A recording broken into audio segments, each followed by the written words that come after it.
चलो अपन शुरू करते हैं 16th ग्रुप।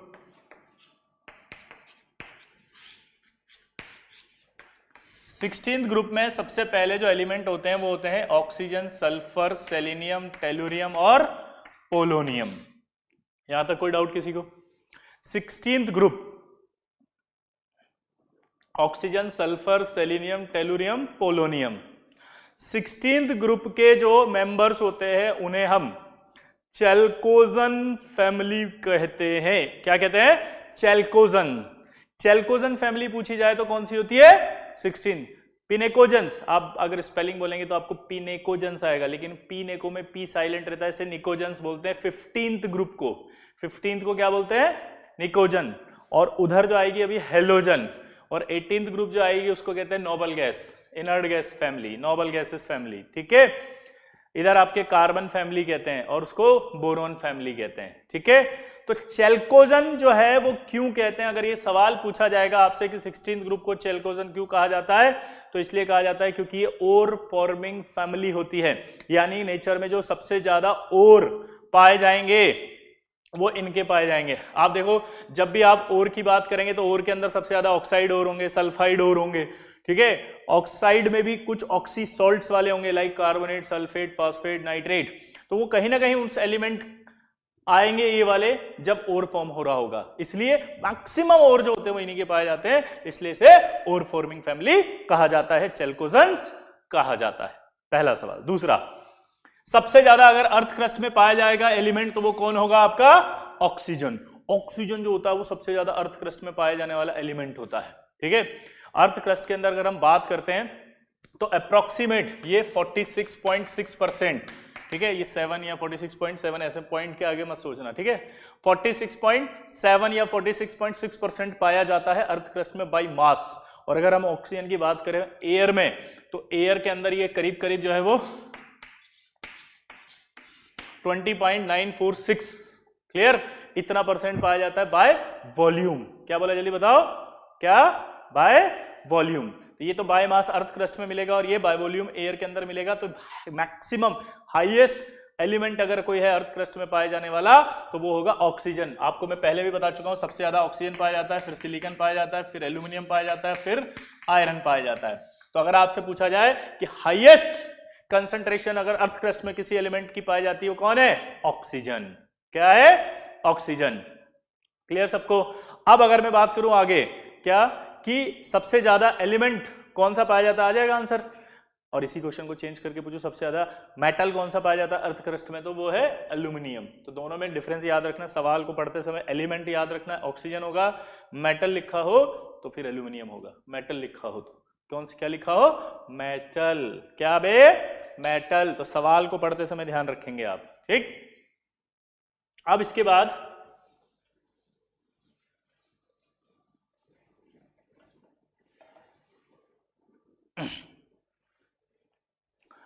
इसके बाद अगर अपन बात करते हैं आगे की, तो वो आगे की बात क्या है कि इनकी प्रेजेंस तो हो गई। प्रेजेंस होने के बाद जो है वो सबसे पहले इनकी प्रॉपर्टीज की बात करें तो एटॉमिक रेडियाई, एटॉमिक रेडियाई की अगर हम बात करेंगे तो ऑक्सीजन, सल्फर, सेलेनियम, टेलुरियम और पोलोनियम। चलो बताओ, तो नीचे आने पर जो साइज होगा वो क्या होगा? बढ़ेगा, सिंपल है। ठीक, सेकंड अगर आपसे पूछा जाए आयनाइजेशन एनर्जी,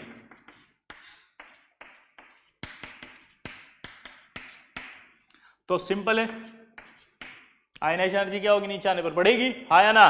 गलत ना, ना गलत है, जागो। ये आएगा बे, डिक्रीज होती है। क्या बोला? डिक्रीज हो जाती है। ठीक है, इसी तरह से अगर मैं आपसे पूछूं इलेक्ट्रॉन गेन एंथैल्पी,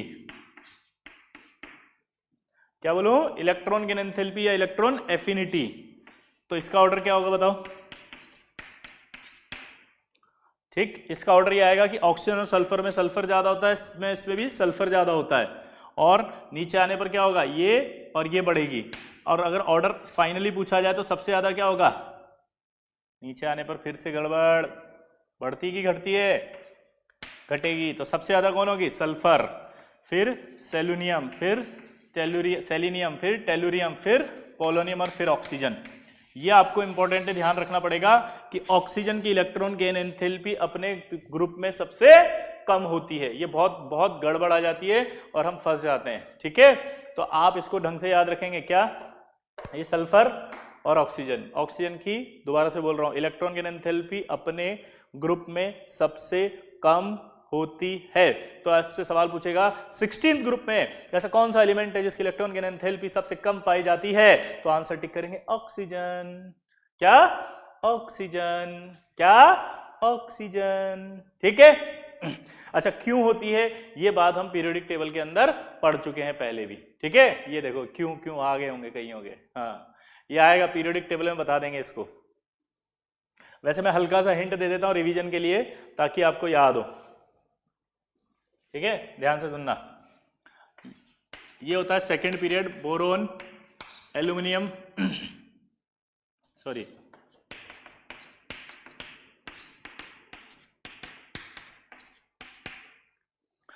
जनरली हमें पढ़ाया जाता है कि ऊपर से नीचे आने पर इलेक्ट्रॉन की एंथैल्पी कम होती है, एफिनिटी कम होती है, क्योंकि साइज बढ़ जाते हैं। साइज बढ़ेंगे तो न्यूक्लियस का जो अट्रैक्शन है वो कम हो जाएगा। साइज अगर बढ़ेगा तो न्यूक्लियस का जो अट्रैक्शन है वो कम हो जाएगा। दोबारा बोलना, साइज अगर बढ़ेगा तो न्यूक्लियस का जो अट्रैक्शन है वो कम हो जाएगा। फील ही नहीं आ रही यार। लेकिन जब यहां से यहां जाते तो होता क्या है, ध्यान से सुनना।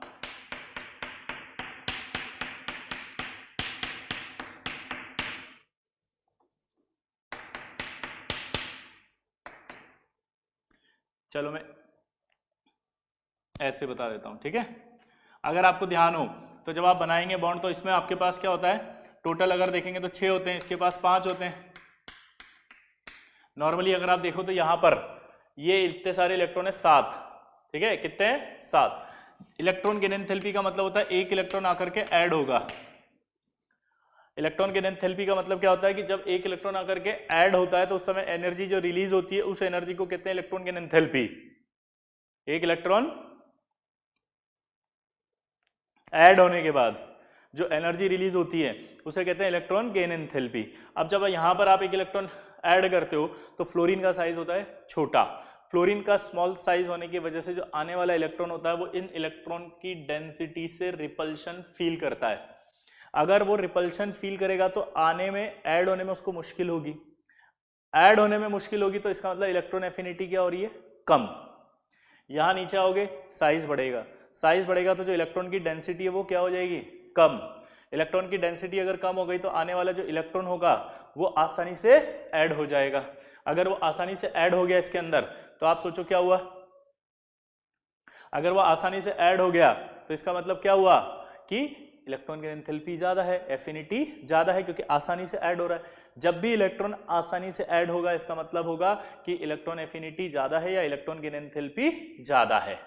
यहां पर आसानी से इलेक्ट्रॉन ऐड नहीं होगा। इलेक्ट्रॉन अगर ऐड आसानी से नहीं होगा तो इसका मतलब इलेक्ट्रॉन की एंथैल्पी कम है। क्लियर सबको? तो यहां अगर आप ध्यान से देखेंगे तो इनकी, जैसे मैं अगर कहूं कि F और Cl इन दोनों में किसकी ज्यादा, तो आप बोलेंगे Cl की ज्यादा F से।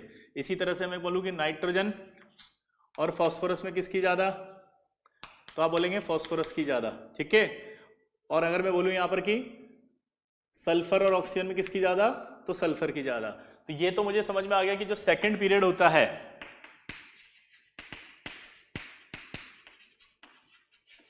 सेकंड पीरियड एलिमेंट जितने भी होंगे उन सब की थर्ड पीरियड वालों से क्या होगी,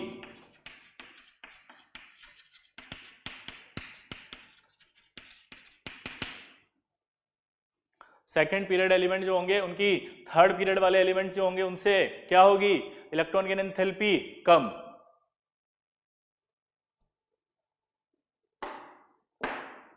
क्या होगी? कम। हाँ या ना? क्लियर? तो जितने भी होंगे, अब ये ऑक्सीजन सबसे पीछे क्यों आया, ये तो वैल्यू से पता चला, क्योंकि वैल्यू सबसे कम आ जाती है इसलिए ऑक्सीजन सबसे पीछे रखा जाता है। हमने सिर्फ इतना समझा कि सेकंड पीरियड वालों की थर्ड पीरियड वालों से कम इलेक्ट्रॉन गेन एंथैल्पी होती है। क्लियर सबको यहां तक?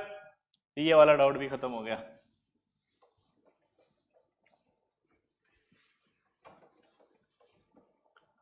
इलेक्ट्रॉन गेन एंथैल्पी की बात, इलेक्ट्रॉन नेगेटिविटी की बात करें तो नीचे आने पर इलेक्ट्रॉन नेगेटिविटी आप सबको पता है क्या होगी, नीचे आने पर इलेक्ट्रॉन नेगेटिविटी क्या होती है? कम। तो डाउन द ग्रुप इलेक्ट्रोनेगेटिविटी क्या होगी, कम। ठीक है, इसका मतलब मोस्ट इलेक्ट्रोनेगेटिव कौन होगा यहाँ पर 16th ग्रुप में, ऑक्सीजन। मोस्ट इलेक्ट्रोनेगेटिव कौन होगा जल्दी बताओ, मोस्ट इलेक्ट्रोनेगेटिव कौन होगा जल्दी बताओ, मोस्ट इलेक्ट्रोनेगेटिव ऑक्सीजन। क्लियर सबको। अब अगर हम यहां पर बात करें ऑक्सीजन के बाद इलेक्ट्रोनेगेटिविटी के बाद मेटेलिक कैरेक्टर, मेटेलिक कैरेक्टर की अगर हम बात करते हैं तो मेटेलिक कैरेक्टर के अंदर, मेटेलिक कैरेक्टर की बात करें तो मेटेलिक कैरेक्टर जो है वो इंक्रीज होते हैं डाउन द ग्रुप।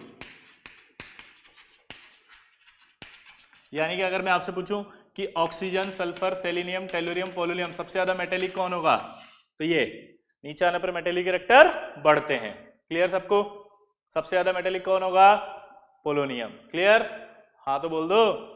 तो मेटेलिक कैरेक्टर भी आ गया। इसके बाद है मेल्टिंग पॉइंट और boiling point. Oxygen, sulphur, selenium, polonium और टेलुरियम।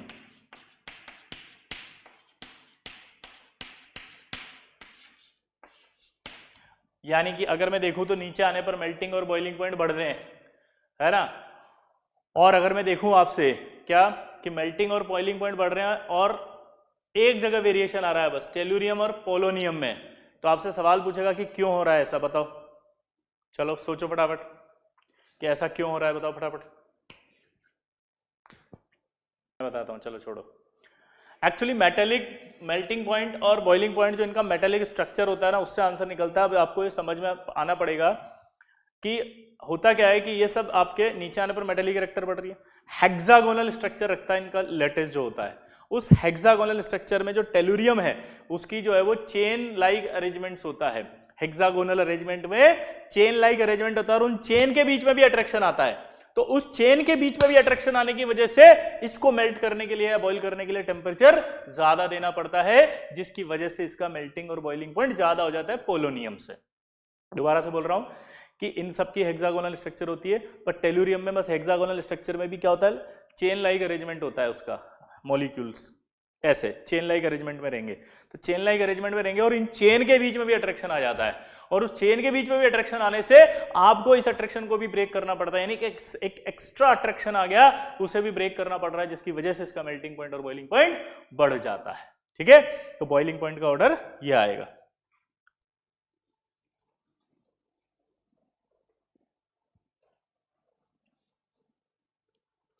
तो ये आपका जो है वो क्या क्या हो गया, आयनाइजेशन एनर्जी हो गया, बॉइलिंग पॉइंट हो गया, ठीक है, आपका मेल्टिंग पॉइंट हो गया, गेन एंथैल्पी हो गया, आया ना।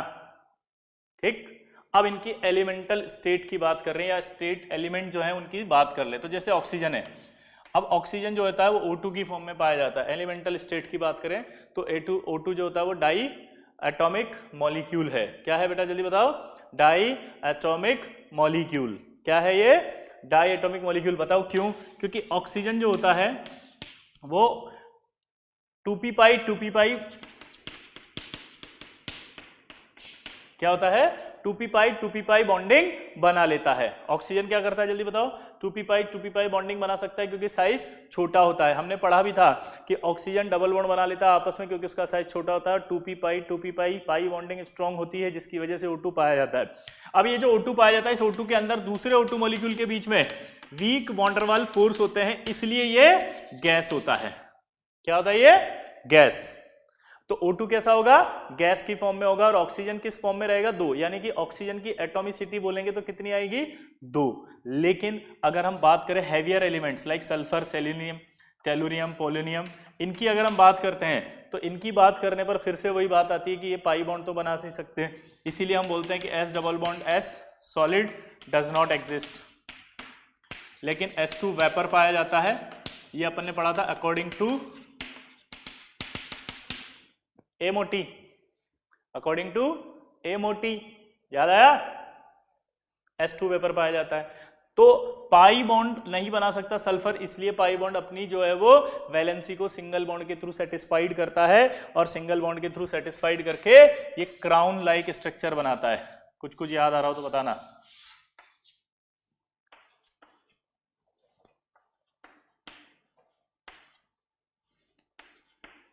ये तो एक क्राउन लाइक स्ट्रक्चर बनाता है और ये क्राउन लाइक स्ट्रक्चर बनाने की वजह से वो S8 में पाया जाता है। सेलिनियम भी S8 में पाया जाता है। तो यानी अगर इनकी सल्फर की एटॉमिसिटी पूछी जाए तो कितनी है, जल्दी बताओ, जल्दी बोलो। सल्फर की एटॉमिसिटी होगी 8, सेलेनियम की भी 8, जबकि उसकी बात करेंगे ऑक्सीजन की तो कितनी होगी 2, और इन दोनों की बात करें तो एलिमेंटल फॉर्म में ही है। ठीक है, हाँ या ना? तो ये आपने इनका क्या पढ़ा, एलिमेंटल स्टेट।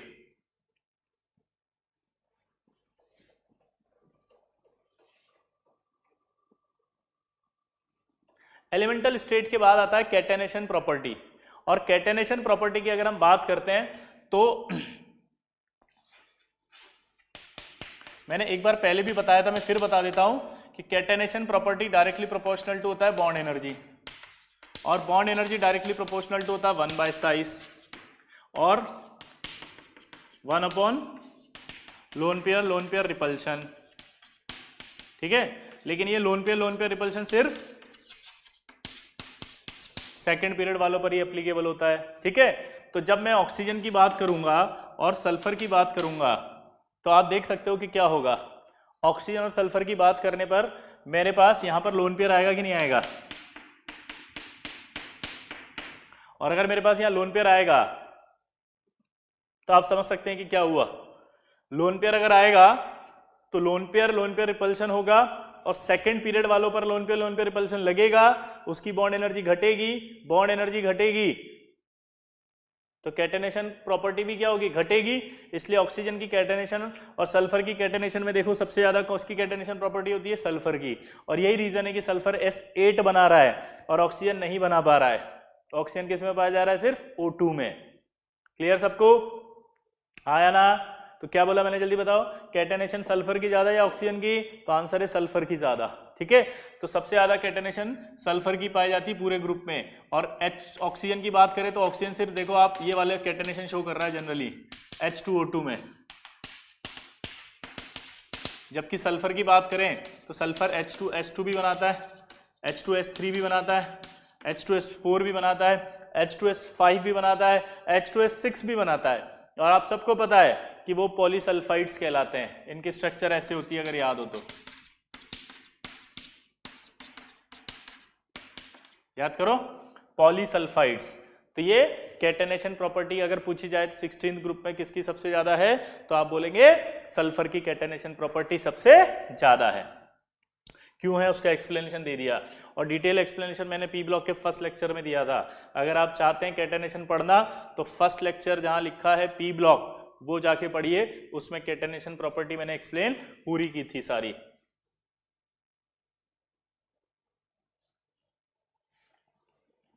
कैटेनेशन प्रॉपर्टी की बाद अगर हम बात करते हैं तो हमारे पास जो है वो जनरली जो है वो इनकी स्टेट्स की बात करें अगर अपन, तो ऑक्सीजन एक नॉन मेटल होती है। Oxygen, sulphur, selenium, tellurium, polonium, ये दोनों तो कैसी हैं, नॉन मेटल है। ये आपका कैसी होती है, मेटेलॉइड, और ये कैसा होता है, मेटेलिक कैरेक्टर। क्लियर? तो अगर हम बात करें कि ऑक्सीजन जो है और सल्फर जो है वो कैसी होती हैं, तो आप बोल देंगे फटाक से नॉन मेटल्स होती हैं। अगर आपसे पूछे कि सेल और टेलुरियम कैसी होती है, तो आप बोल देंगे मेटेलॉइड, और नीचे आने पर ये कैसा होता है, बोलो,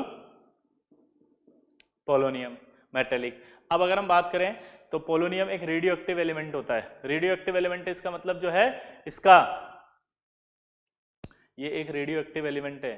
रेडियो एक्टिव एलिमेंट इसका मतलब जो है इसका लाइफ बहुत कम होता है, शॉर्ट लाइफ स्पीशीज हुई ना ये एक तरह से, हाँ या ना, बोलो, हाँ। और ऑक्सीजन की बात करें तो ऑक्सीजन के अंदर भी क्या है, ऑक्सीजन में जैसे 16, 17, 18 ये आइसोटॉप्स पाए जाते हैं इसके, जिसमें से ये 18 वाला जो होता है वो भी रेडियो एक्टिव आइसोटॉप होता है। ठीक है, हाँ या ना, बोलो। तो ये आपका इसकी प्रॉपर्टीज के बारे में अगर पूछेगा तो बता देंगे अपन। ठीक है, तो इसके बाद अगर हम बात करते हैं ऑक्सीडेशन स्टेट, तो इन ग्रुप की ऑक्सीडेशन स्टेट की अगर हम बात करें तो जो ऑक्सीजन होगा वो -2 शो करता है, क्योंकि ऑक्सीजन जो होता है वो मोर इलेक्ट्रोनेगेटिव एलिमेंट है, मोर इलेक्ट्रोनेगेटिव एलिमेंट की वजह से वो इलेक्ट्रॉन को अपनी ओर खींचेगा, और अगर वो इलेक्ट्रॉन्स को अपनी ओर खींचेगा तो उसके ऊपर कौन सा चार्ज आएगा, -2। तो यानी इस ग्रुप में ऑक्सीजन जो होगी वो -2 ऑक्सीडेशन स्टेट शो करेगी, लेकिन नीचे आने पर आप देखो -2 ऑक्सीडेशन स्टेट की टेंडेंसी कम हो जाएगी, क्योंकि पोलोनियम कैसा हो गया, मेटल। मेटल -2 नहीं रखना चाहेगा, क्यों, क्योंकि एक तो मेटेलिक कैरेक्टर आ रहा है, तो मेटेलिक कैरेक्टर तो वो होता है जो इलेक्ट्रॉन निकालना चाहते हैं। दूसरा, नीचे आने पर इलेक्ट्रोनेगेटिविटी कम हो गई, तो वो खींचेगा भी नहीं, खींचेगा भी नहीं तो क्या होगा, खींचेगा भी नहीं तो क्या होगा, खींचेगा भी नहीं तो मेटेलिक कैरेक्टर है, इसलिए माइनस नहीं आएगा। ठीक है, तो -2 जनरली ऑक्सीजन शो करता है। ठीक है, और इसके अलावा ऑक्सीजन जो है वो +2 भी शो करता है, +1 भी शो करता है, और -1 भी शो करता है। जैसे +2 की बात करें तो OF2 अगर आएगा तो उसमें ये प्लस आएगा, अगर +1 की बात करें तो O2F2 आएगा, उसके अंदर ये प्लस आएगा, और अगर -1 की बात करें तो पेरोक्साइड लिंकेज आएगी, उसमें ये -1 आएगा। देखो इधर ये 2 इलेक्ट्रॉन, ये F ने अपनी ओर 1 इलेक्ट्रॉन खींचा, 1 प्लस, इधर से भी 1 इलेक्ट्रॉन खींचा, 1 प्लस, टोटल ऑक्सीजन पर कितना प्लस आया, 2 प्लस। यहां देखो, यहां 1 इलेक्ट्रॉन खींचा प्लस, यहां भी F ने अपनी ओर इलेक्ट्रॉन खींचा प्लस, और यहां आपका ऑक्सीजन ने 1 खींचा -1, लेकिन इन दोनों में सेम एटम है इसलिए कोई चार्ज नहीं प्रोड्यूस होगा। लेकिन ये वाला ऑक्सीजन भी यहां से हाइड्रोजन से खींचेगा तो यहां भी -1। तो अगर आप इस तरह से ध्यान से देखो तो आपको क्या दिखाई देगा कि ये +2 है, ये +1 है, और ये -1 है। तो यानी ऑक्सीजन -2 के अलावा और कौन कौन से ऑक्सीडेशन स्टेट शो कर सकता है, +1 भी शो कर सकता है, +2 भी शो कर सकता है, लेकिन +1 और +2 मात्र फ्लोरीन के साथ कर सकता है, क्योंकि इस पूरी दुनिया में सिर्फ फ्लोरीन अकेला ऐसा है जिसकी इलेक्ट्रॉन नेगेटिविटी ऑक्सीजन से ज्यादा है। यानी ऑक्सीजन से इलेक्ट्रॉन खींचने की जो पावर है वो सिर्फ फ्लोरीन में ही आएगी, इसीलिए -1 और -2 oxidation state, sorry -2 oxidation state के अलावा +1 और +2 ऑक्सीडेशन स्टेट सिर्फ फ्लोरीन के साथ ही पाई जाएगी। क्लियर? और ये -1 आपका परऑक्सी लिंकेज के अंदर आ गई है, परऑक्साइड H2O2। आया ना? अबे समझ में आ रहा है कि नहीं आ रहा कि सो गए? जरा बताओ कमेंट डाल के फटाफट, जल्दी। समझ में आया यहां तक? जल्दी बोलो, कमेंट डालो फटाफट, यस सर, नो सर, कुछ पता ही नहीं चल रहा, जल्दी।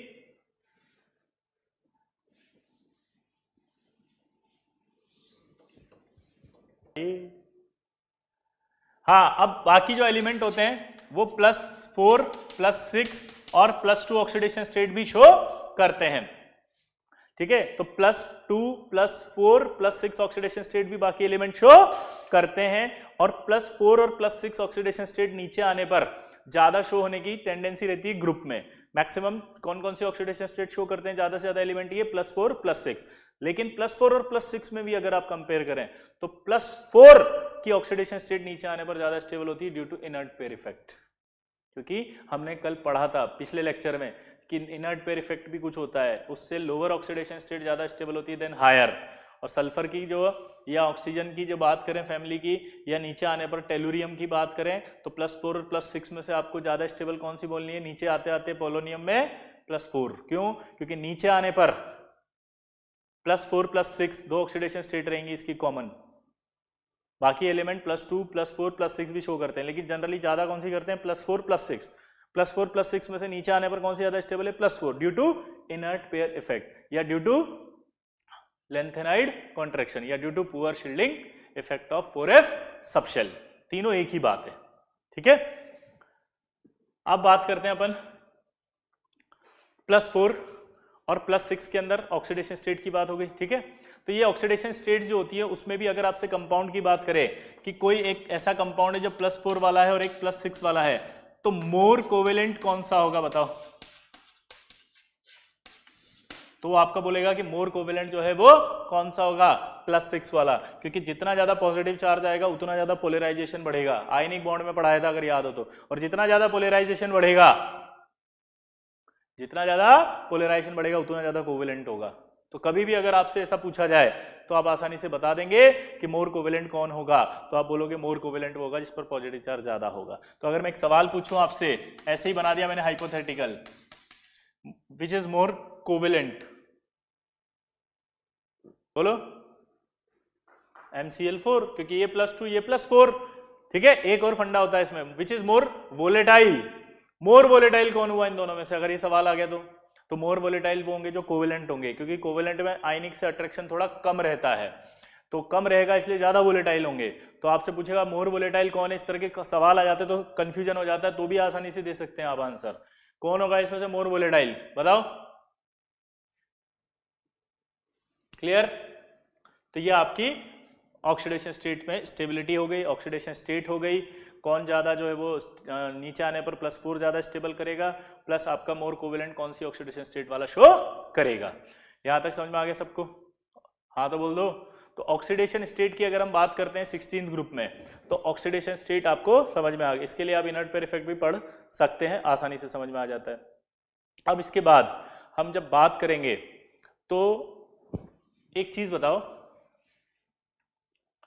कि अगर मान लीजिए ऑक्सीडेशन स्टेट किसी की भी निकालनी हो, जैसे मान लो SO3 की निकालनी है, तो आपको ये पता होना चाहिए कि हमेशा -2 ही लेनी है ऑक्सीडेशन स्टेट ऑक्सीजन की। कभी कंफ्यूजन मत लाना कि -1 ले या -2 ले। क्या बोला जल्दी बताओ? कभी कंफ्यूजन मत लाना कि -1 ले या -2 ले। आपको किसी की भी ऑक्सीडेशन स्टेट निकालनी है तो कितनी मान के निकालेंगे इसकी, जल्दी बताओ? -2 लेके। तो इसके ऊपर कितना आ जाएगा अपने आप ही +6। तो कंफ्यूजन तो नहीं आएगा ना? हाँ तो बोल दिया करो यार। ठीक, चलो इसके बाद आती है रिएक्शन विद हाइड्रोजन्स। अब ये जो एलिमेंट्स हैं वो रिएक्शन विद हाइड्रोजन बात करें तो EH2 इस तरह का कोई कंपाउंड बनाएंगे हाइड्रोजन के साथ, हाँ या ना? बोलो हाँ या ना? हाँ। और नीचे आने पर अगर अपन बात करें तो देखो हाइड्रोजन के साथ जो कंपाउंड बनेंगे वो कंपाउंड आपके कैसे होंगे, अगर मैं बात करूं तो H2O हो जाएगा, H2S, H2Se, H2Te। अब मुझे एक बात बताओ कि नीचे आने पर जो है वो साइज बढ़ेगा या छोटा होगा? तो आप बोलेंगे डाउन द ग्रुप साइज जो होगा बड़ा होगा। साइज अगर बड़ा होगा तो एक सवाल आएगा थर्मल स्टेबिलिटी, TS मतलब होता है थर्मल स्टेबिलिटी। साइज अगर बड़ा होगा तो पूछेगा थर्मल स्टेबिलिटी क्या होगी इसकी। तो बताओ इनमें से सबसे ज्यादा थर्मल स्टेबिलिटी किस, सबसे कम थर्मल स्टेबिलिटी किसकी है, पहले तो ये बताओ। सबसे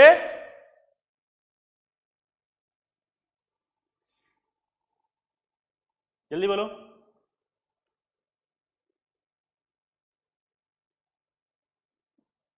सबसे लीस्ट स्टेबल, सवाल ऐसे बना देते हैं यार ये लो। आपसे बोलेगा इनमें से लीस्ट स्टेबल कौन है, लीस्ट स्टेबल ये, क्योंकि नीचे आने पर साइज बड़ा होगा, और अगर साइज अगर बड़ा होगा तो आप सोच सकते हैं इसको तोड़ना आसान होगा बॉन्ड को। साइज अगर बड़ा होगा तो इसके बॉन्ड को तोड़ना आसान होगा, बॉन्ड आसानी से टूटेगा, तो थर्मल स्टेबिलिटी क्या होगी, डिक्रीज। तो सबसे लीस्ट स्टेबल जो होगा इनमें से वो होगा H2Te। अब आप दिमाग लगाओ, क्या पहली चीज कि H2O को छोड़ दो, अगर नीचे आने पर अगर थर्मल स्टेबिलिटी क्या हो रही है कम, तो आसानी से टूटेगा बॉन्ड, इसका मतलब रिड्यूसिंग पावर बढ़ेगी, हाइड्रोजन जल्दी निकलेगा। हाइड्रोजन अगर जल्दी टूट रहा है, निकल रहा है, तो ये क्या होंगे, अच्छे। नीचे आने पर क्या होंगे, अच्छे। बोलो, रिड्यूसिंग एजेंट है, हाइड्रोजन देने की कैपेसिटी इनमें से, हाँ या ना? दूसरी बात, इसको छोड़ दो, ये तो न्यूट्रल होता है, बाकी जो है वो एसिडिक होते हैं सारे के सारे, ये सब एसिड्स हैं। आप बोलते हो हाइड्रोजन गैस कैसी है, एसिड, ठीक है। तो हाइड्राइड्स के बारे में क्या क्या समझ में आया, पहला कि ये सारे के सारे एसिड्स होते हैं एक्सेप्ट H2O। दूसरा, ये रिड्यूसिंग एजेंट होते हैं और नीचे आने पर रिड्यूसिंग पावर बढ़ती है। तीसरा, नीचे आने पर जो है वो इनकी थर्मल स्टेबिलिटी घटती है। क्लियर? इसके बाद ऑक्साइड्स। अगर मैं ऑक्साइड्स की बात करूं तो ये जो है वो दो टाइप के जनरली ऑक्साइड्स बनाएंगे। जैसे अगर मैं बात करूं आपका XO2 और XO3, और दोनों टाइप के जो ऑक्साइड्स होंगे वो आपके क्या होंगे, क्या होंगे, वो आपके एसिडिक होंगे, ठीक।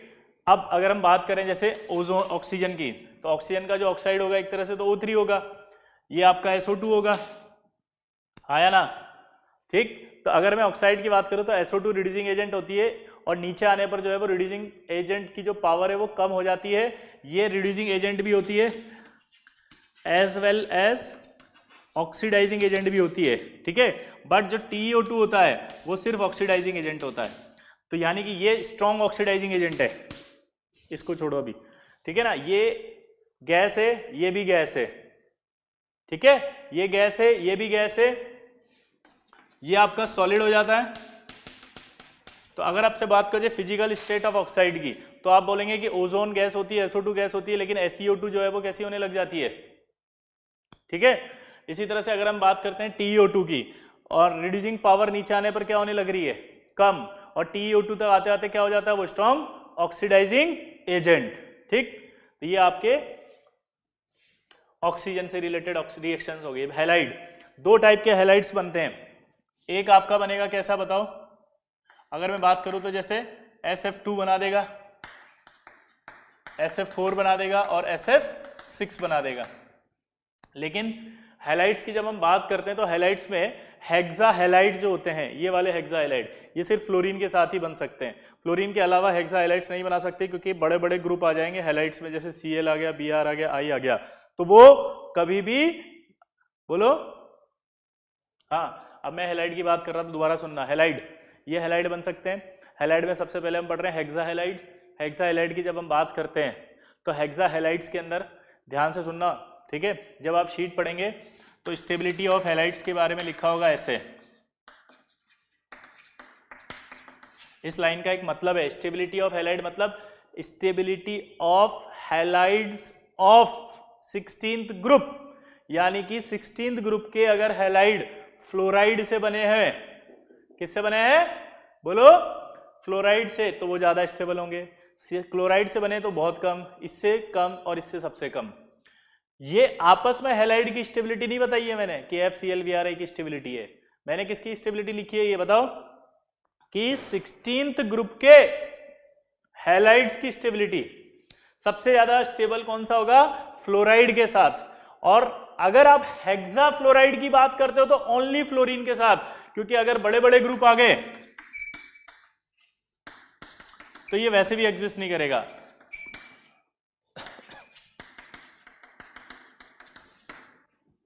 SCl6, SBr6 और SI6 डू नॉट एग्जिस्ट, ये एग्जिस्ट नहीं करते। ठीक है, और हेक्सा हैलाइड में भी सबसे ज्यादा स्टेबल होता है, मोस्ट स्टेबल होता है, वो होता है SeF6। ठीक है, हाँ या ना, क्लियर सबको। अब अगर मैं टेट्राफ्लोराइड की बात करूं, ये तो हो गया हेक्सा फ्लोराइड, तो जरा बताओ SF4 क्या होता है, SeF4 क्या होता है, TeF4 क्या होता है, इनकी स्टेट्स बताओ कैसे कैसे होते हैं, ये गैस, सॉलिड, लिक्विड क्या होते हैं, जल्दी बताओ। हाँ, सिंपल है, गैस हो गया, लिक्विड हो गया, सॉलिड हो गया। ठीक, अब अगर आप इनका हाइब्रिडेशन निकालें तो SF4 का हाइब्रिडेशन निकालेंगे तो सल्फर पे देखो 6 इलेक्ट्रॉन होते हैं, वैलेंस 4 बॉन्ड बना रहा है, तो 4 + 1 टोटल कितना हुआ, 5 होगा तो क्या आएगा इसका हाइब्रिडेशन, sp3d, और sp3d अगर होगा तो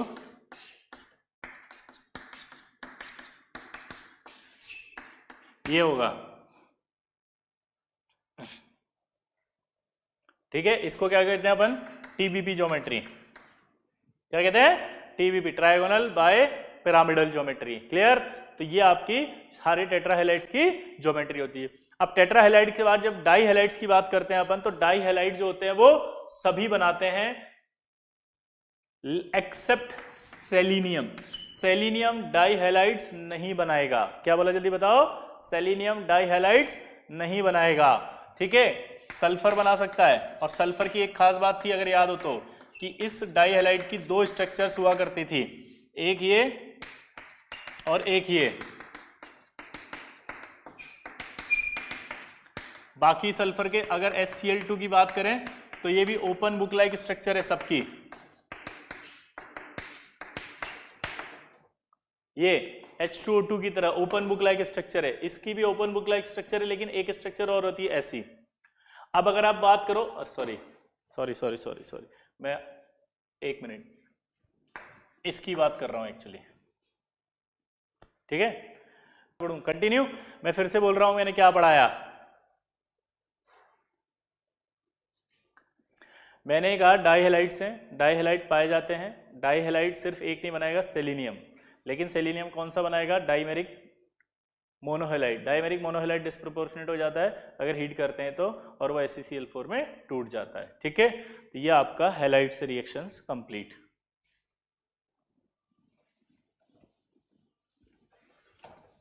इसके बाद ऑक्सीजन की बात करते हैं। चलिए, ऑक्सीजन की बात चल रही है, तो ऑक्सीजन कैसे बनाई जा सकती है, यानी ऑक्सीजन मॉलिक्यूल। तो पहला, ऑक्सीजन मॉलिक्यूल बनाने का सबसे आसान तरीका होता है, जैसे ऑक्सीजन के जो कंपाउंड होते हैं, लाइक आपके नाइट्रेट ले लो, ठीक है, आप जो है वो नाइट्रेट के अलावा आपके जो है वो परक्लोरेट ले लो, ठीक है, नाइट्रेट हो गया, परक्लोरेट हो गया, और भी बहुत सारे कंपाउंड है, उन सबको हीट कर दो अगर आप, तो तुरंत आपके पास क्या बन जाएगा, O2। जैसे थर्मल डिकम्पोजिशन अगर हम करते हैं KClO3 का MnO2 की प्रेजेंस में, तो आपका KCl+O2 बन जाता है, ठीक है। तो अगर आपने इनका डिकम्पोजिशन करा दिया तब ये बन जाएगा। इसी तरह से कुछ एलिमेंट ऐसे होते हैं जो इलेक्ट्रोकेमिकल सीरीज में हाइड्रोजन के नीचे पाए जाते हैं। कुछ एलिमेंट ऐसे होते हैं जो हाइड्रोजन के नीचे पाए जाते हैं इलेक्ट्रोकेमिकल सीरीज में, मैंने पढ़ाया भी था, याद करो। तो नीचे आने पर उनकी ऑक्सीजन एफिनिटी कम होती है, तो अगर ऐसे ऑक्साइड्स को भी आप हीट कर दें तो भी आपके पास ये बन जाएगा, ठीक है। या फिर कुछ हायर ऑक्साइड्स होते हैं जैसे जिनमें ऑक्सीजन ज्यादा होती है, Pb3O4 हो गया या Pb2O3 हो गया, अगर आप इनको हीट कर दे तब भी आपके पास क्या बन जाएगा, PbO2, ठीक है। तो जो हायर ऑक्साइड्स होते हैं अगर इनको भी हीट कर दे तब भी आपके पास जो है वो ये बन जाएगा, हाँ या ना। तो ऑक्सीजन बनाने के दो मेथड हो गए। तीसरा H2O2, ये रूम टेम्परेचर पर डिकम्पोज हो जाता है। तो अगर आप H2O2 लेते हैं और H2O2 में फाइनली डिवाइडेड मेटल, कोई भी मेटल आ जाए उससे भी ये डिकम्पोज हो जाएगा, ठीक है, या सनलाइट आ जाए उससे भी डिकम्पोज हो जाएगा, डिकम्पोज होकर के ये तुरंत H2O+O2 में चला जाएगा। तो ये O2 बनाने के तीन मेथड हो गए नॉर्मल। चौथा, अगर लार्ज स्केल पे बनाना हो, ये तो लैब में बनाने के तरीके थे, लार्ज स्केल पर अगर ऑक्सीजन को बनाना है आपको, तो लार्ज स्केल पे ऑक्सीजन बनाने के लिए आपको जो एयर होती है या जो वाटर होता है उसका इलेक्ट्रोलिसिस कराना पड़ेगा। आप वाटर का इलेक्ट्रोलिसिस कराएंगे तो कैथोड पर H2 बन जाती है और एनोड पर O2 बन जाएगी। तो लार्ज स्केल पर भी आप इसको बना सकते हैं, हाँ या ना, पक्का। अब देखो आगे,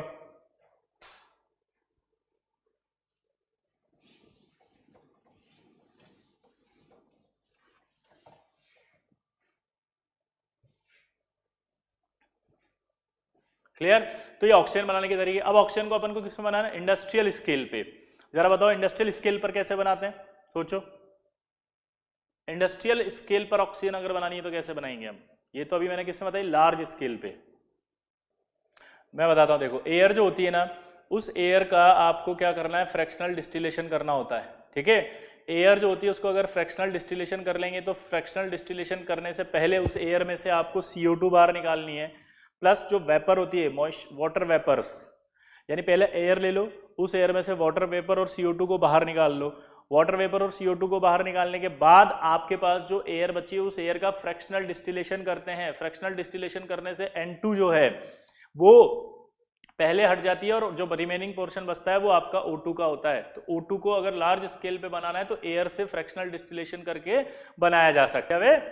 तो फ्रैक्शनल डिस्टिलेशन से आप प्योर O2 किस पे बना सकते हैं, इंडस्ट्रियल स्केल पर, ठीक। तो ये O2 की बात हो गई।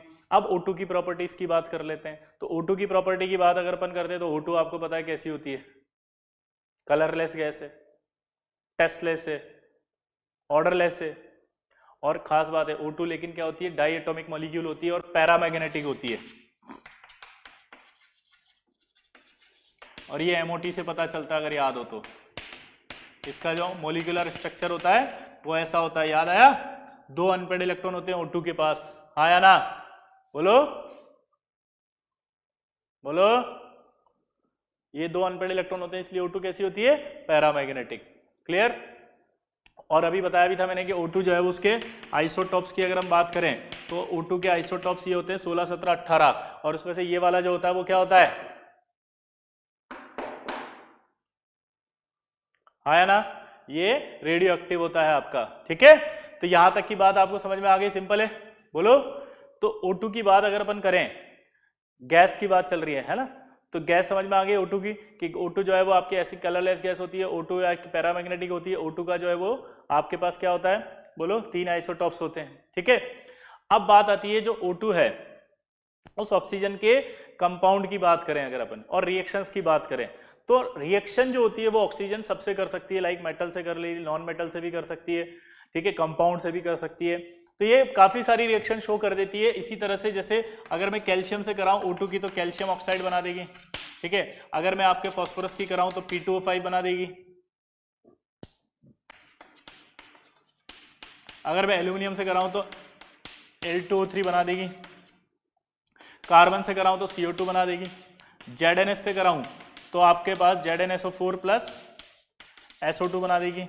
इसी तरह से अगर मैं CH4 से कराऊं तो CO2 प्लस H2O बना देगी। तो ये ऑक्सीजन जो होती है वो कई एलिमेंट से भी रिएक्ट कर सकती है, मेटल से, नॉन मेटल से और कंपाउंड से भी रिएक्ट कर सकती है। तो इस तरह से आपके जो ये ऑक्सीजन है वो रिएक्शन शो करती हैं। क्लियर सबको? तो ऑक्सीजन की रिएक्शंस भी आ गई। लेकिन कभी कभी क्या करती है ऑक्सीजन जो है वो रिएक्ट नहीं करती, तो उस कंडीशन में आपको कैटेलिस्ट यूज करना होता है। तो यानी कैटेलिटिक प्रोडक्ट भी बन सकता है इसका। जैसे मान लीजिए आपको याद हो तो SO2 की रिएक्शन O2 से कराते हैं अगर अपन, तो वेनेडियम पेंटा ऑक्साइड यूज करते हैं जिससे कि SO3 बनता है, HCl प्लस O2, और इससे CuCl2 करते हैं। याद करो CuCl2, ये रिएक्शन बताओ क्या बनेगा इससे, जल्दी बताओ, इसका प्रोडक्ट बताओ।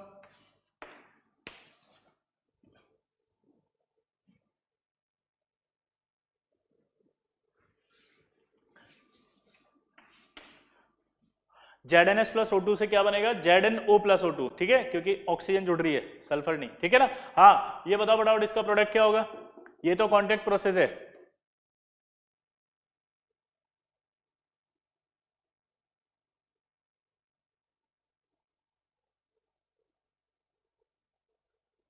Cl2, very good. कईयों ने गलत बोला, अरे Cl2 याद करो डेकन प्रोसेस होता है।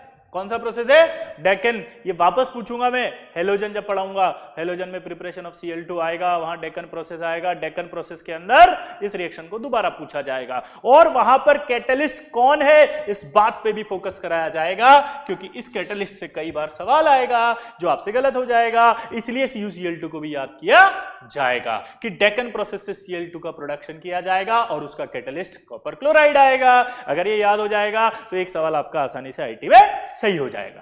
क्लियर? तो ये रिएक्शंस होती हैं और ये कैटलिस्ट की प्रेजेंस में रिएक्ट करके प्रोडक्ट बना देती है।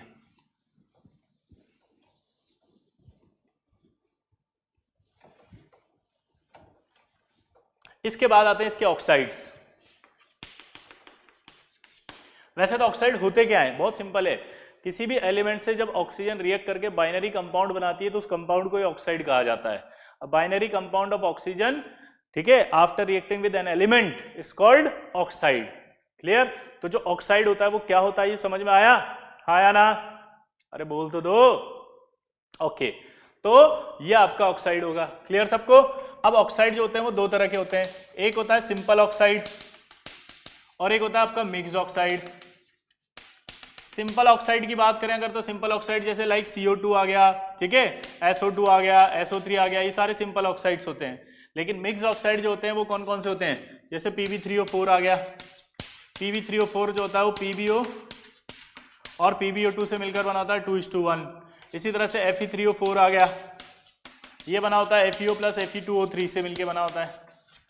अच्छा, एक खास बात, जेई एडवांस में एक सवाल आया था कि Fe3O4 में जो आयरन है उसकी ऑक्सीडेशन स्टेट बताओ, तो आपको ये याद होना चाहिए था कि भैया Fe3O4 में FeO होता है, Fe2O3 होता है, FeO की ऑक्सीडेशन स्टेट, FeO की ऑक्सीडेशन स्टेट +2 और +3 होती है।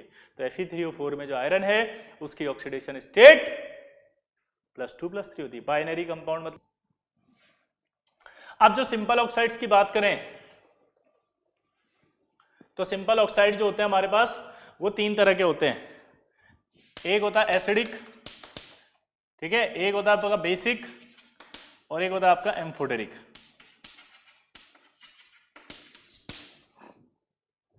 तो जो आपके, दोबारा बोलो, सिंपल ऑक्साइड से वो कैसे होते हैं, जल्दी बताओ। सिंपल करते हैं। हमारे जो ऑक्साइड्स होते हैं वो तीन तरह के होते हैं। एक होता है आपका सिंपल ऑक्साइड जो होते हैं, एक होता है एसिडिक, बेसिक और एम्फोटेरिक। एसिडिक वो होते हैं जो पानी में जाकर के एसिड बनाते हैं, ठीक है, जो पानी में जाकर के क्या बनाएंगे, एसिड। जनरली जितने भी नॉन मेटल्स के ऑक्साइड्स होते हैं वो जनरली कैसे होते हैं, एसिडिक। बट अगर कोई मेटल है और उस मेटल का हायर चार्ज है उसके ऊपर तो भी वो एसिडिक होता है। जैसे V2O5 जनरली एसिडिक होता है, ठीक है, Mn2O7 एसिडिक होता है, CrO3 एसिडिक होता है। तो ये मेटल के वो ऑक्साइड्स हैं जिनमें मेटल का ऑक्सीडेशन स्टेट कई गुना ज्यादा है, तो उस कंडीशन में वो कैसा हो जाता है, बोलो, एसिडिक। बेसिक वो होते हैं जैसे मेटल के oxide, generally S block metal जो होते हैं उनके ऑक्साइड्स कैसे होते हैं, बेसिक, ठीक है। और बेसिक ऑक्साइड जो होते हैं पानी में जाकर के बेस बनाते हैं, ठीक। एम्फोटेरिक वो होते हैं जो एसिडिक और बेसिक दोनों की तरह बिहेव करते हैं। दोबारा बोलो, एम्फोटेरिक क्या होते हैं, जो एसिडिक और बेसिक दोनों की तरह बिहेव करते हैं, उन्हें क्या कहा जाता है, एम्फोटेरिक।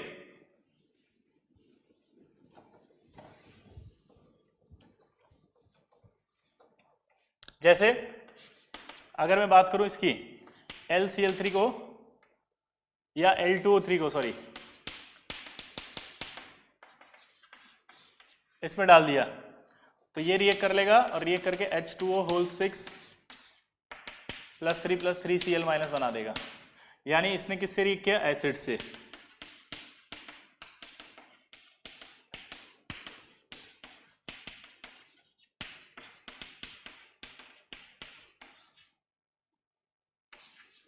और ये किससे कर रही है, इसने बेस से, ठीक है। तो ये एसिड और बेस दोनों से रिएक्ट कर रहा है, इसलिए कैसा हो गया, ये एम्फोटेरिक, ठीक। तो ये आपके एम्फोटेरिक हो गए। तो हमारे पास सिंपल ऑक्साइड्स तीन तरह के हो गए, क्लियर सबको। अब आता है आपका ओजोन। ओजोन से सवाल जरूर आता है भाई 16 ग्रुप के अंदर। क्या बोला, जल्दी बताओ, क्या बोला मैंने, बताओ। V2O5 एम्फोटेरिक है और एम्फोटेरिक में एसिडिक ऑक्साइड है वो। मतलब आपको जब मैं डी ब्लॉक पढ़ाऊंगा तो मैंने बताया था कि V2O5 एसिडिक एम्फोटेरिक होता है, यानी कि उसमें एसिडिक कैरेक्टर ज्यादा है एम्फोटेरिक वाले में नेचर से। मतलब एम्फोटेरिक वो होता है इसमें एसिडिक और बेसिक दोनों होते हैं। एसिडिक और बेसिक दोनों होने पर बराबर तो होते नहीं है, कोई एक ज्यादा कोई एक कम। तो कैसा वाला ज्यादा होगा, उसमें एसिडिक कैरेक्टर वाला कैरेक्टर ज्यादा होगा बेसिक से, तो इसलिए उसको एसिडिक बोला जा रहा है हल्का सा, ठीक है। यानी वो एसिडिक के पास जा रहा है, इसलिए मैंने लिखा था वहां पे, ठीक है, और लिख के मिटा भी दिया था क्योंकि मुझे पता था कि एम्फोटेरिक में डाउट आएगा आपको भी। ये क्लियर। आगे बढ़ते हैं। मैं कह रहा था ओजोन बहुत इंपॉर्टेंट है। ओजोन जो होती है, सबसे इंपॉर्टेंट बात है कि एलोट्रोपिक फॉर्म ऑफ ऑक्सीजन है, पहली चीज। दूसरी चीज, ओजोन जो होती है उसका डिप्लेशन कैसे होता है कि जो ओजोन लेयर होती है वो आपको पता है अल्ट्रावायलेट रेस को रोकती है, यहाँ जमीन पे आने से, अर्थ क्रस्ट पे आने से रोक देती है, जिससे कि हम बचे रहते हैं। लेकिन जो नाइट्रोजन के ऑक्साइड है उसमें मेनली नाइट्रिक ऑक्साइड, वो जब निकलता है तो वो ऊपर जाता है और वो ओजोन से रिएक्ट कर लेता है और ओजोन से रिएक्ट करके NO2 बनाता है, जिससे कि ओजोन की जो लेयर है वहां से ओजोन निकल रहा है, तो ओजोन की लेयर में छेद हो रहा है, तो ओजोन की लेयर डिप्लेट हो रही है। तो अगर सवाल आता है कि ऐसा कौन सा ऑक्साइड है नाइट्रोजन का जो ओजोन लेयर डिप्लेट करता है, तो आंसर क्या देंगे, नाइट्रिक ऑक्साइड। कौन सा देंगे, नाइट्रिक ऑक्साइड डिप्लेट हो रही है ये, ठीक है। दूसरा, नाइट्रोजन ऑक्साइड के अलावा अब एक और खास बात होती है कि नाइट्रोजन ऑक्साइड मिलेगा कहां से, नाइट्रिक ऑक्साइड बोलते हैं बेसिकली इसको, NO। ये निकलता है जो सुपरसोनिक जेट जो हम भेजते हैं ऊपर, उनसे जो निकलने वाला धुआं होता है, उस धुएं के अंदर जो एग्जॉस्ट होता है, एग्जॉस्ट मटेरियल जो होता है, वो उस एग्जॉस्ट मटेरियल में नाइट्रिक ऑक्साइड प्रेजेंट होता है, वो नाइट्रिक ऑक्साइड फिर ओजोन से रिएक्ट करता है। दूसरा, जो फ्रेयॉन्स निकलते हैं, फ्रेयॉन्स होते हैं जनरली जो हमारे एरोसोल्स होते हैं प्रोडक्ट उनमें, प्लस रेफ्रिजरेटर से निकलने वाली जो गैस है उसमें। तो यहां से निकलने वाले जो फ्रेयॉन्स होते हैं वो फ्रेयॉन में रिएक्ट करके ऑक्सीजन ओजोन लेयर को डिप्लेट कर रहे हैं। तो आपसे सवाल पूछेगा कि कौन कौन से कंपाउंड है जो डिप्लेट करते हैं, तो पहला नाइट्रिक ऑक्साइड और दूसरा आप देंगे फ्रेयॉन्स। अगर आगे डिटेल में पूछता है कि नाइट्रिक ऑक्साइड कहां से मिलेगा, तो आप बोलोगे नाइट्रिक ऑक्साइड सुपरसोनिक जेट से जो धुआं निकलता है या जो एग्जॉस्ट निकलता है उसमें पाया जाता है। और अगर फ्रेयॉन्स के लिए पूछे तो क्या बोलेंगे, एरोसोल जो होते हैं प्रोडक्ट उनमें, प्लस जो रेफ्रिजरेंट गैस होती है उसके अंदर मिलता है। ठीक है, उसके बाद आता है preparation of ozone. Preparation of ozone की जब बात करते हैं तो प्रिपरेशन ऑफ ओजोन कैसे करते हैं कि जब slow dry stream of air को हम साइलेंट इलेक्ट्रिक चार्ज में से पास करते हैं तो उस कंडीशन में जो है वो कुछ ऑक्सीजन जो है वो ओजोन में कन्वर्ट होने लगती है। ठीक है, और उसे करीब करीब 10% जो होती है ऑक्सीजन ओजोन में कन्वर्ट हो जाती है और उसे हम ओजोनाइड ऑक्सीजन कहते हैं, क्योंकि 90% तो ऑक्सीजन है और 10% ओजोन है, तो उस ऑक्सीजन का नाम क्या पड़ गया, ओजोनाइड ऑक्सीजन। दोबारा से बोल रहा हूं, slow dry stream of air जब हम पास करते हैं साइलेंट इलेक्ट्रिक डिस्चार्ज में से, तब 10% ठीक है ऑक्सीजन कन्वर्ट हो जाती है ओजोन में और उसको कलेक्टिवली क्या कहा जाता है, ओजोनाइड। क्लियर? क्लियर? हाँ या ना?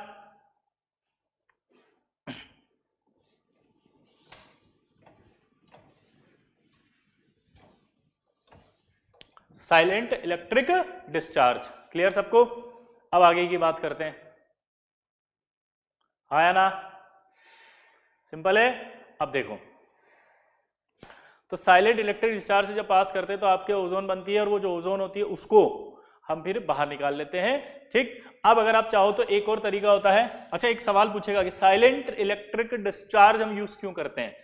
तो साइलेंट इलेक्ट्रिक डिस्चार्ज में क्या होता है कि ज्यादा एनर्जी नहीं होती है, क्योंकि जो ओजोन होता है, अगर आप इस ओजोन का देखेंगे तो रिएक्शन जो बनी थी अभी 3O2 एरो 2O3, इसके अंदर जो डेल्टा एच है वो 298 केल्विन पर, वो है आपका 146 किलो जूल पर मोल पॉजिटिव। अगर ये पॉजिटिव ले रहे हो आप तो इसका मतलब ये एंडोथर्मिक है। तो पहला सवाल ही पूछेगा आपसे कि ये रिएक्शन जो है वो कैसी है, एंडोथर्मिक। क्लियर? अब अगर आपने साइलेंट इलेक्ट्रिक डिस्चार्ज नहीं लिया तो आपका टेम्परेचर हाई हो जाएगा। टेम्परेचर अगर हाई हो गया तो वो डिकम्पोज कर देगा इस ओजोन को। तो साइलेंट इलेक्ट्रिक डिस्चार्ज लेने का मतलब है ऐसा इलेक्ट्रिक डिस्चार्ज जिसमें टेम्परेचर कम रहेगा, जहां पर ये डिकम्पोजिशन इसका पॉसिबल नहीं हो रहा, वरना ये पॉसिबल हो जाएगा डिकम्पोजिशन।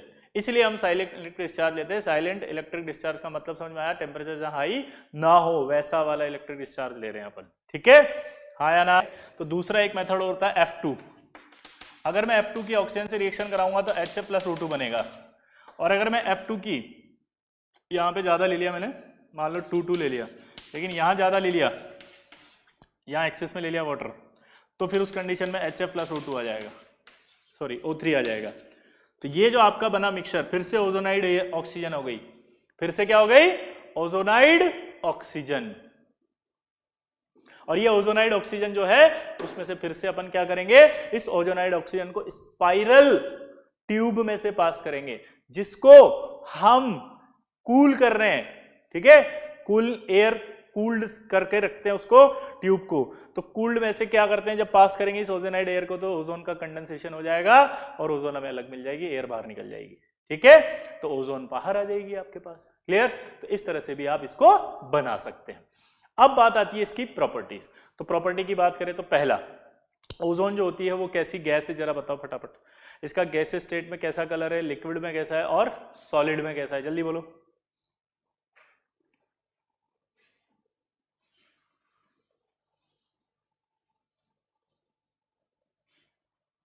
यस, आपको याद होगा कि ओजोन जो होती है वो pale blue gas, dark blue liquid और वॉयलेट ब्लैक सॉलिड होता है। ठीक है, वापस से बोल रहा हूं, ये जेईई मेंस में आया था ये सवाल, इंपॉर्टेंट है, दोबारा से बोलना, pale blue gas, dark blue liquid और वॉयलेट ब्लैक सॉलिड होता है। अच्छा, दूसरी बात, ये डायामैग्नेटिक होती है। इसका स्ट्रक्चर अगर आप देखेंगे तो ऐसा आएगा, इसमें बच्चे फंस जाते हैं यार। पहली बात ये याद रखना कि O3 में 3 मॉलिक्यूल है, 3 एटम है, सॉरी, और अगर 3 एटम है तो MOT नहीं लगेगा, इसलिए कभी भी इसका आंसर MOT से मत देने की कोशिश करना। क्या बोला, जल्दी बताओ, बोलो जल्दी, क्या बोला? हाँ, इसका कभी भी जल्दी बोलो, किससे आंसर देने की कोशिश मत करना, MOT टी से, ये वीबीडी से आएगा तो देखो आप कैसे दिख रही है, डायामैग्नेटिक। तो ओजोन डायामैग्नेटिक होती है, दूसरी प्रॉपर्टी। तीसरी प्रॉपर्टी फिशी स्मेल होती है, और स्मॉल अमाउंट में अगर ये है तो इसकी जो स्मॉल अमाउंट कंसंट्रेशन है वो हार्मलेस होती है, वो कभी नुकसान नहीं पहुंचाएगी। दोबारा से बोलो, क्या बोला मैंने, स्मॉल अमाउंट में अगर ये है तो हार्मलेस होती है, नुकसान नहीं पहुंचाएगी। क्या बोला बताओ, क्या हार्म नहीं करेगी। तो तीन प्रॉपर्टी आपको जनरली याद हुई। पहला डार्क पेल ब्लू गैस है, डार्क ब्लू लिक्विड है, वॉयलेट ब्लैक सॉलिड है, डायामैग्नेटिक होती है। ठीक है, इसके बाद आपने बात करी कि ये टॉक्सिक नहीं होती अगर लो कंसंट्रेशन में, लेकिन सॉरी हार्मफुल नहीं होती है अगर लो कंसंट्रेशन में, और ये टॉक्सिक होती है। और टॉक्सिक भी किससे, KCN से ज्यादा टॉक्सिक है। क्या बोला मैंने बताओ, KCN से ज्यादा टॉक्सिक है। ठीक है, अब अगर आपने कंसंट्रेशन बढ़ाना शुरू कर दिया, ठीक है, क्या बोला मैंने बताओ, कंसंट्रेशन बढ़ा दिया अगर आपने इसका, तो फिर ये आपके जो है वो ब्रीथिंग प्रॉब्लम क्रिएट करने लगती है। ब्रीथिंग प्रॉब्लम होने लगती है इसकी कंसंट्रेशन अगर ज्यादा हो जाए तो, जिसकी वजह से हेडेक और नॉइजा यानी जी मचलाना होना शुरू हो जाता है। ठीक है, तो ये प्रॉपर्टी भी इंपॉर्टेंट है इसकी कि टॉक्सिक होती है, इनफ टॉक्सिक है, मोर देन KCN है। और अगर इसका कंसंट्रेशन ज्यादा हो जाता है तो उस कंडीशन में ये क्या करती है, इसके ब्रीथिंग प्रॉब्लम स्टार्ट होने लगती है, जिसकी वजह से हमारा हेडेक होने लगता है और नॉइजा यानी कि आपका जी मचलाना स्टार्ट हो जाता है। क्लियर सबको? तो ये ओजोन की बात हुई। ठीक, अब ओजोन की बात करते हैं तो स्मेल अभी बताई मैंने कैसी होती है, फिशी स्मेल है। कैसी स्मेल है, फिशी स्मेल। अब प्रॉपर्टी की बात कर रहे हैं अपन इसके अंदर आगे। तो इस ओजोन जो होती है वो सेकंड स्ट्रॉन्गेस्ट ऑक्सीडाइजिंग एजेंट है। क्या बोल दिया मैंने बताओ, सेकंड स्ट्रॉन्गेस्ट ऑक्सीडाइजिंग एजेंट है आफ्टर फ्लोरीन। ठीक है, और इसका जो होता है इलेक्ट्रोड पोटेंशियल वो होता है 2.07। सेकंड हाईएस्ट, फर्स्ट नंबर का होता है F2, सेकंड नंबर का ओजोन होता है स्ट्रॉन्ग ऑक्सीडाइजिंग एजेंट। और क्योंकि ये रिएक्शन के बाद, रिएक्शन के दौरान नेसेंट ऑक्सीजन देती है, तो नेसेंट ऑक्सीजन देने की वजह से ये स्ट्रॉन्ग ऑक्सीडाइजिंग एजेंट होती है। और हाँ, एक और बात, स्ट्रॉन्ग ब्लीचिंग एजेंट भी होती है ये। क्या बोला मैंने बताओ, स्ट्रॉन्ग ब्लीचिंग एजेंट भी होती है ये। क्या बोला जल्दी बताओ,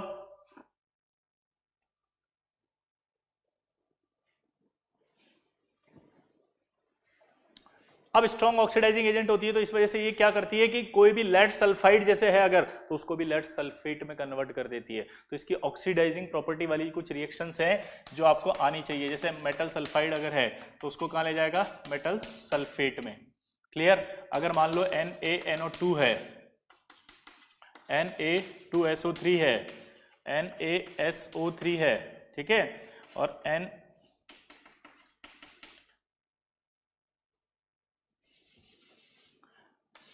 इन सब की ओजोन से रिएक्शन कराओ अगर, तो आपके NaNO3 में ले जाएगा प्लस O2 बन जाएगा।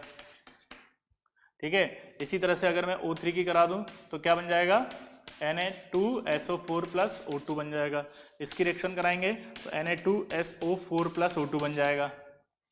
ठीक है, अगर मैं एलिमेंट से रिएक्शन करा दूं तो उस एलिमेंट को ये अपने हाईएस्ट ऑक्सीडेशन स्टेट में भेज देगा। एलिमेंट से कराऊंगा तो कहां भेज देगा, हाईएस्ट ऑक्सीडेशन स्टेट वाले एसिड में। इक फॉर्म ऑफ ऑक्सी एसिड, कौन सा एसिड, इक। हेलोजन के केस में फिर से बोल रहा हूं, इक एसिड जो होता है +5 वाला होता है। हेलोजन के केस में इक जो होता है वो कौन सा होता है,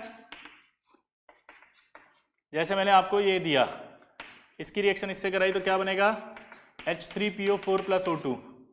सल्फर की कराएंगे तो क्या बनेगा, H2SO4 प्लस O2। अगर मैं इसकी रिएक्शन कराऊंगा ओजोन से तो क्या बनेगा, H3SO4 प्लस O2। ठीक है, अगर मैं कार्बन की रिएक्शन करा दूंगा तो कार्बन में क्या बनेगा, CO2 plus H2O plus O2। ठीक है, तो ये ऑक्सीजनेटिंग एजेंट है और ये नॉन मेटल और मेटलॉइड्स को भी ऑक्सीडाइज कर देता है।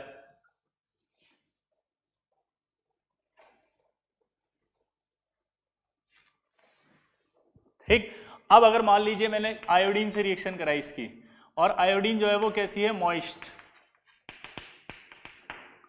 तो आपके बनेगा HiO3। और अगर आपके जो है वो I2 वो है ड्राई, तो आपके बनेगा आपका I4O9। क्या बनेगा I4O9, मतलब जैसे अगर I2 से रिएक्शन कराएं अपन और ये देखो आप मॉइस्ट हो गया ना, वाटर आ गया, तब आपको प्रोडक्ट क्या बनना है यहाँ पर HiO3, इसका नाम है आयोडिक एसिड। क्या नाम है? Iodic acid. और अगर मैं यहां पर बात करूं किसकी, I2, यहां पर अब की बार मैं नहीं ले रहा हूं H2, O3 की रिएक्शन ली, तो क्या बनेगा यहां पर I4O9। आपसे पूछा इसका कलर और इसका कलर बताओ, I4O9 का कलर बताओ, जल्दी बताओ। हाँ, ये येलो कलर का होता है, वो कलरलेस है।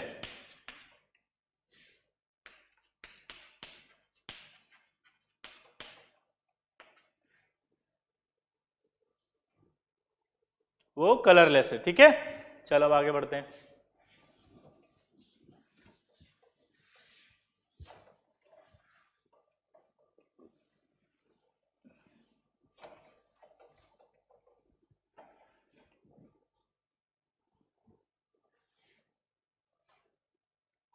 ठीक, अब रिएक्शन की बात कर रहे थे अपन, तो अगर मान लो यहां पर रिएक्शन अपन किससे कराते हैं, K4FeCN6 से, ठीक है, K2MnO4 से। तो आप बताओ ऑक्सीजन से, ऑक्सीजन है प्लस पानी ले लो प्लस पानी, एक्वस मीडियम में करा रहे हैं, तो ये तो ओजोन इसको ऑक्सीडाइज करेगी, तो क्या बनाएगा ये तो KMnO4, पानी में K प्लस गया तो KOH बन जाएगा, और साथ में जो है वो O2 फ्री हो जाएगी। यहां पर भी देखो आप, ये +2 है, ओजोन इसको ले जाएगा K3 में, तो K3FeCN6, एक K फ्री हो गया यहां से, ये एक K फ्री हो गया, पानी में गया तो KOH बनाएगा प्लस O2। अब एक सवाल आया था कि जब इसकी रिएक्शन ओजोन से कराए जाते हैं एक्वस मीडियम में, तो सॉल्यूशन कैसा हो जाता है, तो आंसर है बेसिक हो जाता है, सॉल्यूशन का पीएच ज्यादा हो जाता है 7 से। क्या सवाल आया था बताओ, कि जब K4FeCN6 की रिएक्शन, क्या बोला, K4FeCN6 की रिएक्शन, K4FeCN6 की रिएक्शन ओजोन से कराते हैं एक्वस मीडियम में, तो मीडियम जो है उसका पीएच क्या हो जाएगा, आंसर है बेसिक हो जाएगा, क्योंकि वहां पर KOH बन जाएगा, ठीक है। अगर मैं Ki से रिएक्शन कराता हूं ओजोन की, ठीक है, तो यहां पर आपके बनता है एसिडिक मीडियम में अगर कराएंगे तो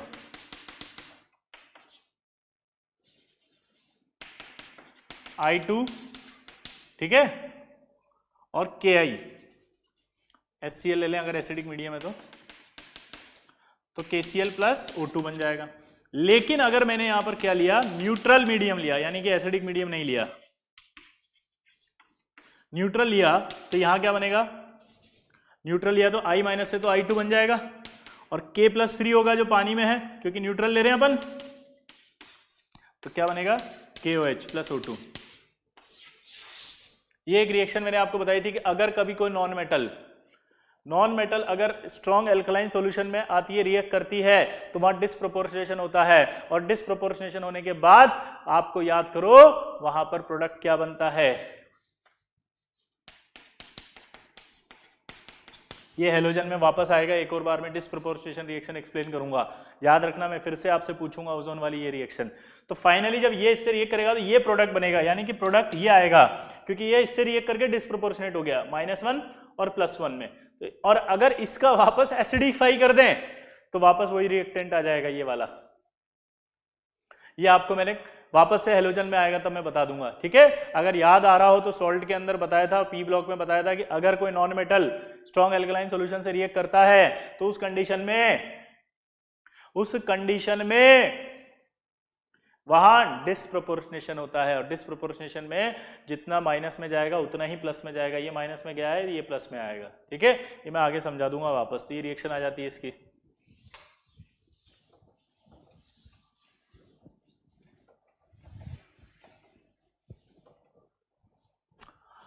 अब अगर मैं Hg, एक बात याद रखें, ओजोन जो है वो लूजेस फ्लूइडिटी ऑफ मरकरी, यानी मरकरी जो होता है वो अगर इसको रखें ऐसे तो मरकरी घूमता रहता है, अगर इस मरकरी की ओजोन से रिएक्शन करा देंगे ना, तो ओजोन से रिएक्शन करा के वो प्रेसिपिटेट बना देगा, तो प्रेसिपिटेट बनने के बाद उसकी जो मोबिलिटी है वो घूमना फिरना बंद हो जाएगा, यानी कि लिक्विडिटी यानी लिक्विड बिहेवियर खत्म हो जाएगा उसका, क्योंकि पीपीटी बन गया।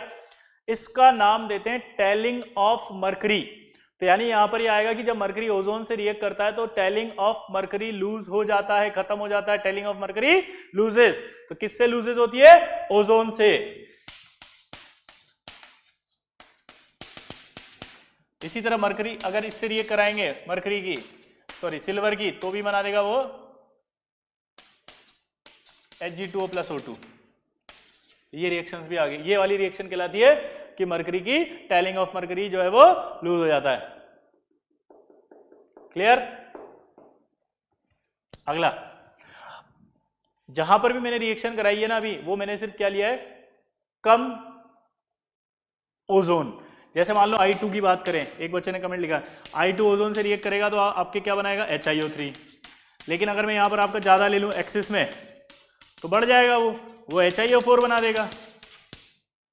क्लियर? जब एक्सिस लिखा हो तो HiO4 बना दो, और एक्सिस नहीं लिखा हो तो HiO3 बना दो। तो टेलिंग ऑफ मरकरी। इसके बाद अगर रिएक्शंस की बात करें तो BaO2 से रिएक्शन कराओ, H2O2 से कराओ, ठीक है, Na2O2 से कराओ, करा के बताओ चलो इनसे रिएक्शन। यस, ये देखो ये -1 है, ओजोन ऑक्सीडाइज करेगा,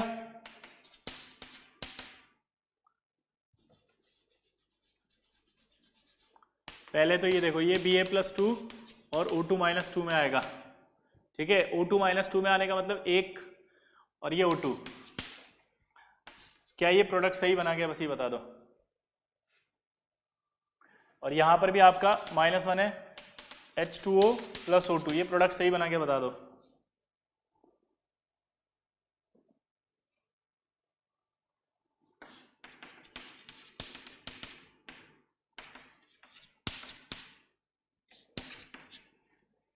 ये प्रोडक्ट सही है क्या, ये वाला?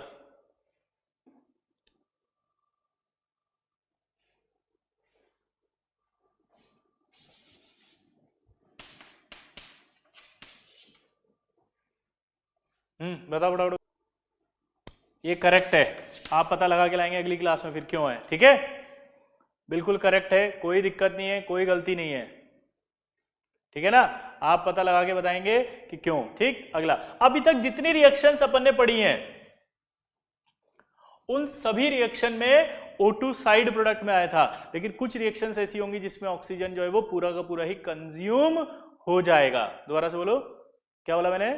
अभी तक अपन ने जो भी रिएक्शंस पढ़ी वो ऐसी थी जिसके अंदर O2 बन रहा है साइड में, लेकिन कुछ रिएक्शन ऐसी होती है जिसमें सारा का सारा ऑक्सीजन कंज्यूम हो जाता है। जैसे SO2, इसकी रिएक्शन अगर कराएं तो SO3 बनेगा, SnCl2 + HCl + O3 की रिएक्शन कराएं तो यहाँ क्या बन जाएगा, SnCl4 + H2O। तो ये ठीक है, सारा का सारा ऑक्सीजन कंज्यूम हो गया इन दोनों रिएक्शंस में। तो आपसे पूछेगा तो बता देंगे कौन सी ऐसी रिएक्शंस होती है जिसके अंदर सारा ऑक्सीजन कंज्यूम हो जाता है। तो एक तो SnCl2 के साथ रिएक्शन है और एक SO2 के साथ रिएक्शन है। इसके बाद ओजोन का जो है वो यूज आता है। ये केमिकल रिएक्शन खत्म हो गई ओजोन की, अब आपका यूज आता है। और यूज में आपको क्या समझना, पहला स्टरलाइंग वाटर, यानी वाटर को स्टरलाइज करने के लिए यूज किया जाता है। ओजोन जो होता है अनसैचुरेटेड हाइड्रोकार्बन जो है उसमें ऑक्सीजन आता है ना, या डबल बॉन्ड का पता लगाने के लिए भी यूज किया जाता है, ठीक है। इसके बाद आपको पता है कि एक स्ट्रॉन्ग ऑक्सीडाइजिंग एजेंट भी होता है, स्ट्रॉन्ग ब्लीचिंग एजेंट भी होता है, ठीक है। तो कई केमिकल रिएक्शंस में इसको स्ट्रॉन्ग ऑक्सीडाइजिंग एजेंट के तौर पे भी यूज किया जाता है, ठीक है। और जो ओजोन है, इस ओजोन के बारे में आपको पता है कि सबसे इंपॉर्टेंट यूज होता है कि ये हमारे, समझिए होंगे आप, जीवन को बचाए रखता है, प्रोटेक्टिव लेयर एनवायरनमेंट में बनाता है जिससे कि हमारे जो है वो अल्ट्रावायलेट रेस बाहर नहीं आती हैं। तो ये ओजोन के यूजेस भी हो गए आपके पास। इसके बाद इसके जो एब्जॉर्बर है वो आपको पता होना चाहिए, टर्पेंटाइन ऑयल, क्या बोला मैंने, टर्पेंटाइन ऑयल और ऑयल ऑफ सिनेमॉन, ये इसके लिए एब्जॉर्बर होते हैं जो एब्जॉर्ब कर लेते हैं, ठीक है। टर्पेंटाइन ऑयल और ऑयल ऑफ सिनेमॉन, तो ये इसके एब्जॉर्बर होते हैं जो इसे एब्जॉर्बर कर लेते हैं। स्टरलाइजिंग, मतलब स्टरलाइजिंग ऑफ वाटर का मीनिंग होता है, बताओ, प्योर करना, वाटर को स्टरलाइज्ड यानी बैक्टीरिया रहित बना देना, ठीक है। ओजोनोलिसिस के अंदर आपको पता ही है, डबल बॉन्ड का पता लगाने के लिए जो ओजोन का यूज किया जाता है। तो ये ओजोन आपका कंप्लीट। बाकी नेक्स्ट सन पे आगे पढ़ेंगे। तो अगली क्लास में आपका 16 खत्म हो जाएगा और 17 अब शायद स्टार्ट